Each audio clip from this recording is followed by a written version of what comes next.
ჩუმად ვიყავ, ჩვენ ამაზეავლაპარაკოდით, იმიტომ რომ ელენე მეც მოვყალი. რომ ესე კიდე ხმამაღლა ვერ საუბრობდი ამ ყველაფერზე. მეც მკვდელი ვარ. თქვენც ყველა მესიკვდილი, თქვენც უნდა გაიზიაროთ ელენეს სიკვდილი. ჩვენ ყველანი თანამონაწილეები ვართ. იქ ვიღაცა ამბობს, მე ელენე იქ არ მოკვდა, მანდ არა სხვაგან მოკვდა, იქ ცოტა იქით მოკვდა. იმ ადგილზე არ დაიღუპა და რაღაცა ესეთ რაღაცებზე ლაპარაკობენ. გამოძიებაც ისე უნდა წაიყვანო, რომ რაღაც ესე არ იყოს. იმიტომ რაღაცები დააფონ, დიდი ფული ტრიალებს. მე მავრთხილებდნენ, მეუბნებოდნენ, მამაო, გეხვეწები არ დაიწყო, დიდ ძალას ეჯახები. დიდ ძალას ეჯახები, აქ ნარკობარონები არიან. აქ ყველგან არის დაკორბანები, თავრობაში, ოპოზიციაში ყველგან არიან, ტელევიზიებში ყველგან არიან. და ნუ ჩაერევე, მე რეცი რას გიზამენ? რა უნდა მიქნე? ღვთის წინაშე, არა, ეს საერთოდ არ მაინტერესებს. ღმერთი ყავს გვერდით. დედა ღვთისმშობელი ყავს, მე ჩემი შვილები არ მინდა. ის რაღაცა რო თქვი, ჩემი შვილზე, პირად ჩემი შვილზე კიდე. თქვენ ყველანი ჩემი შვილები ხართ.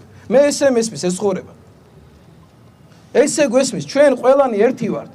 ჩვენ დასაკარგი შვილები არ აქვს. ჩვენ არ აქვს დასაკარგი შვილები.